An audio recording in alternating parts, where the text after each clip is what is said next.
al diputado Luis Puig. Yo le decía, un legislador que ha trabajado mucho, no solamente desde ahora, sino desde su pasado como sindicalista en estas líderes de los derechos humanos. Diputado, buenas noches y gracias por acompañarnos. Buenas noches y un gusto estar conversando con ustedes. Yo leía, diputado, bueno, muchas de las reacciones que se han generado. Destaco tan solo una. Por ejemplo, Jorge Larrañaga escribía en su cuenta de Twitter hace algún rato nada más que con la ley que aprobó el Parlamento del Frente Amplio arrancó varias hojas de la Constitución Nacional y pasó por encima de la voluntad de la gente. ¿Y ante eso qué se dice? Bueno, decirle al señor senador Larrañaga que en realidad las hojas de la Constitución se habían arrancado en 1986 cuando, contrariamente a lo que establece un sistema democrático republicano, se violó absolutamente la independencia del Poder Judicial. Se condenó al Poder Judicial que para poder investigar, para poder procesar, para poder condenar los delitos de lesa humanidad y a sus responsables, debía pedirle permiso al Poder Ejecutivo. Y durante 25 años esta ley estuvo vigente. Y durante los gobiernos blancos y colorados esa ley se violó también. Se violó, aparte de todo lo que implica la ley de caducidad, se construyó una cultura de impunidad. Se estiró esa ley como un chicle y se ampararon todos los delitos, incluso los delitos que la propia ley de caducidad dice que no pueden ser amparados por ellas, como los delitos con la participación de civiles, los delitos económicos.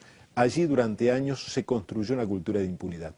El Frente Amplio lo que está haciendo con esto es justamente devolverle a la justicia la capacidad de poder independiente y al mismo tiempo no hemos encontrado respuestas cuando planteamos que Uruguay tiene un órgano jurisdiccional, que es la Corte Interamericana de Derechos Humanos, no porque esta constituye una injerencia en asuntos internos de Uruguay, no.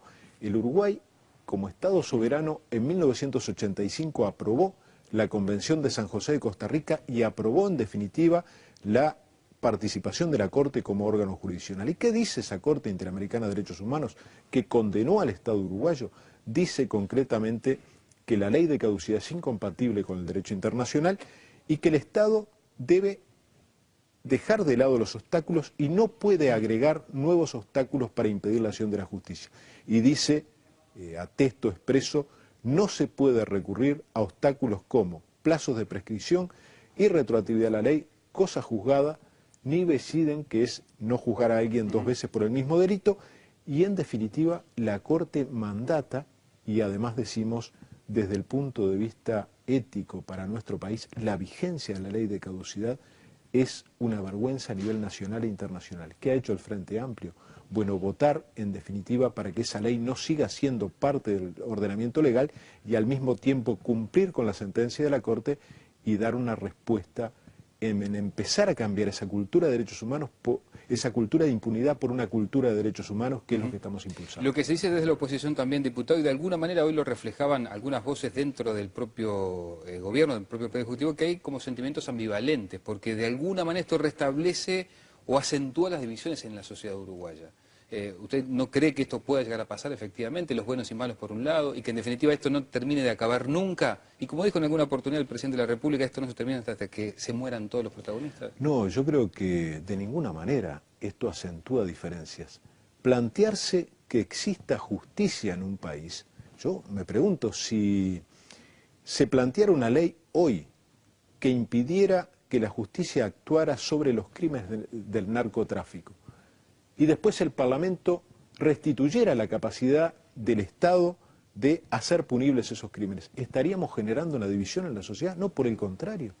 ¿Cómo avanzar en justicia, que es un valor fundamental, va a ser dividir a la sociedad? Las sociedades se basan en la verdad, en la justicia. Pero además, los líderes de los partidos tradicionales, conjuntamente con dirigentes del Frente Amplio, todos los años concurren a la conmemoración de la Noche de los Cristales Rotos, que convoca la comunidad judía, la comunidad israelí. Y yo no he escuchado a ningún dirigente, no he escuchado al senador Larrañaga, no he escuchado al doctor Sanguinetti, ni al doctor Lacalle decirle al pueblo judío que haber ejercido la justicia en cuanto a los crímenes del holocausto perpetrado por los nazis era dividir a la sociedad. Por el contrario, se los alentó y se los sigue alentando, cosa que está muy bien, a desarrollar la acción de la justicia. Yo nunca vi decir que en realidad había que generar que no se castigara los crímenes de los nazis? ¿Por qué habría que generar la impunidad como se ha generado de los discípulos de los nazis que actuaron en el cono sur de América? Ahora, diputado, entonces, si de justicia se trata, se podría decir entonces que está bien la reacción que tienen los militares retirados, porque ya se ha anticipado, usted lo sabe, Guillermo Cedrés, el presidente del centro militar, se ha dicho, bueno, vamos a jugar entonces en la cancha grande, y por lo menos tenemos 30 denuncias para presentar contra los artífices de la guerrilla. Que hay delitos de sangre que no han sido juzgados por la amnistía que se generó en la década del 80. Yo creo que bienvenido, que por una vez que quienes participaron en la dictadura, que fueron protagonistas activos de crímenes, torturas, violaciones, asesinatos, enterramientos clandestinos, digan que van a recurrir a la justicia, bueno, yo creo que esto es un avance en la sociedad uruguaya, que los integrantes del centro militar que permanentemente han hecho apología del terrorismo de Estado, han dicho que extirparon un cáncer, reivindicaron las torturas, los asesinatos, las desapariciones, digan que van a recurrir a la justicia, me parece muy bien. Ahora, saben positivamente de qué estamos hablando. Estamos hablando de los crímenes cometidos por el terrorismo de Estado que en ninguna parte del mundo son amnistiables. Es más, cuando en Uruguay, y anoche se hacía referencia cuando se votó la ley de amnistía para los presos políticos, ley que fue de amnistía en realidad para los presos de conciencia, para los que no pueden estar presos en ninguna democracia, para los que estaban presos por pretender organizar un sindicato, por resistir a la dictadura, por participar en movilizaciones estudiantiles, esos fueron los que fueron amnistiados. El resto, lo que decía que habían participado en hechos de sangre, se les computó 3 años por uno por las condiciones infrahumanas a los cuales los sometieron sus verdugos. Entonces, ahora están diciendo que hay gente que no pagó esos delitos. Bueno, que presenten las causas de la justicia. Ahora ellos saben que lo que se votó ayer, en definitiva, son los crímenes del terrorismo de Estado, porque en todas partes del mundo, y no lo decimos nosotros, lo dice Naciones Unidas, no se puede equiparar. Los civiles cometen delitos y los Estados violan los derechos humanos. Y esto ha sido lo que ha pasado. Pero yo insisto, que confesos torturadores digan que van a recurrir a la justicia, me parece muy bien. Ahora, ¿qué pasa si la Suprema Corte de Justicia termina declarando la inconstitucionalidad de esta ley?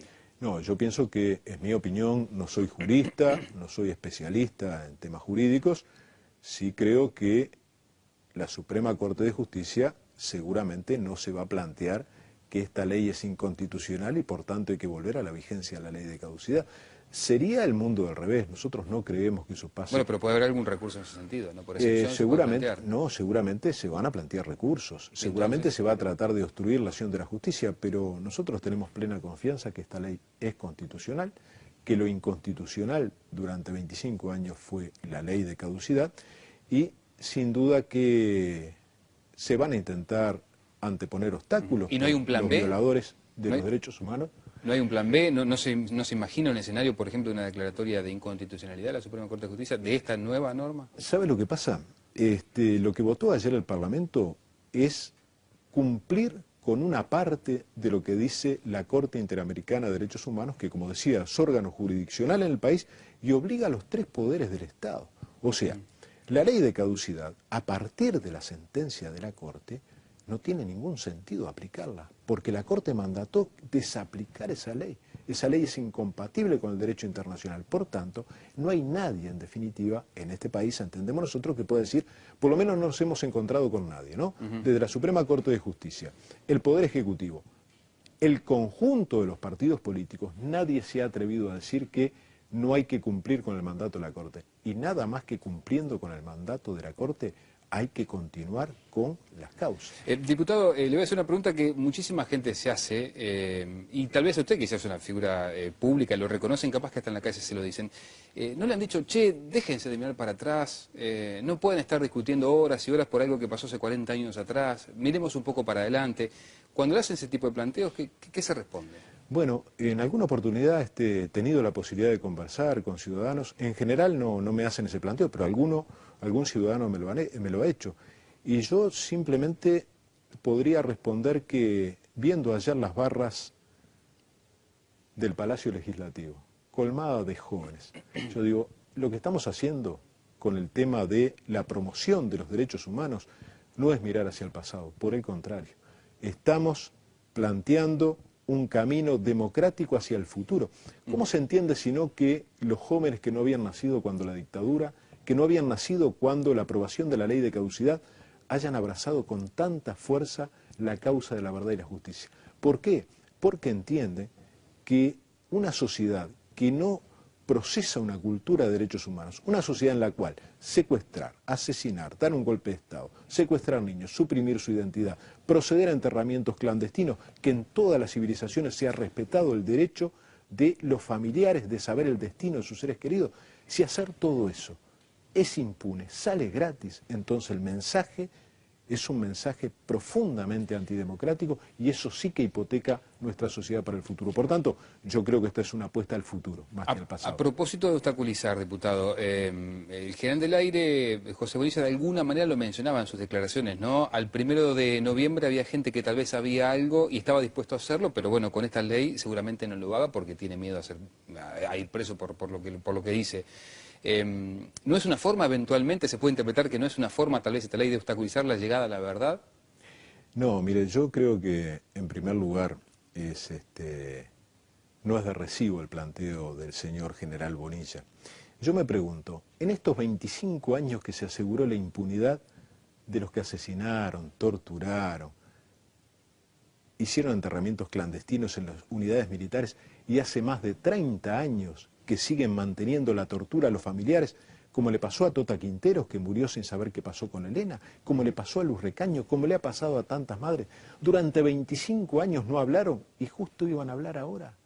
Yo creo que esta es una pésima excusa, es incalificable lo de este señor general, que de alguna medida intentó hacer algo parecido a lo que intentó hacer Medina, y le salió muy bien a Medina en el 86, cuando dijo las citaciones a los militares están en Cofrefor, y por tanto provocaron un desacato, chantajearon la democracia y lograron que la mayoría del Parlamento aprobara una ley infame. Ayer este señor intenta presionar, sin embargo el Parlamento con mayoría frente amplista termina aprobando la ley y el gobierno plantea que lo va a sancionar. Diferencias sustanciales. Lo de Medina, lo de Medina fue deplorable y lo de Bonilla también es deplorable. ¿Tiene que sancionarlo o tiene que removerlo? Yo parto de la base que tengo confianza en este gobierno en que defina lo más adecuado. Mi posición personal es que este señor ya no puede estar en la jefatura militar en la cual se encuentra. Ahora, sin embargo, diputado, es la segunda vez, en definitiva, que Bonilla hace una declaración parecida. Lo hizo con la ley interpretativa de la ley de caducidad. Y después de aquel episodio, Eleuterio Fernández Huidobro, en el libro de las armas a las urnas, fue consultado sobre eso y declaró lo siguiente: es una verdad de perogrullo, nadie te va a decir que sabe algo si sabe que el otro día va preso, aunque sea un soldado raso. Y lo procesan porque no dicen quién le dijo, es de locos. Lo que dijo el general Bonilla es de sentido común, dijo Eleuterio Fernández Huidobro. Bueno, nosotros no compartimos eso. En realidad, durante muchos años pudieron decir la verdad, y en realidad lo que hicieron fue no solo ocultar la información, fue mentir, fue dar una información falsa que hizo que a Macarena Gelman se la llevara a una unidad militar y se le dijera: allí está enterrada tu madre, una nueva tortura a un familiar, a una joven que nació en cautiverio, que fue entregada a un jerarca de la policía, que le asesinaron a su madre y años después se le dice: acá está enterrada tu madre, y no era cierto. Yo creo que los responsables de los crímenes han perpetuado la tortura. Por tanto, no considero que es una verdad de perogrullo. Lo que considero que es una verdad ineludible es que han mentido sistemáticamente los responsables de los crímenes. Diputado, gracias por acompañarnos esta noche. Gracias a ustedes.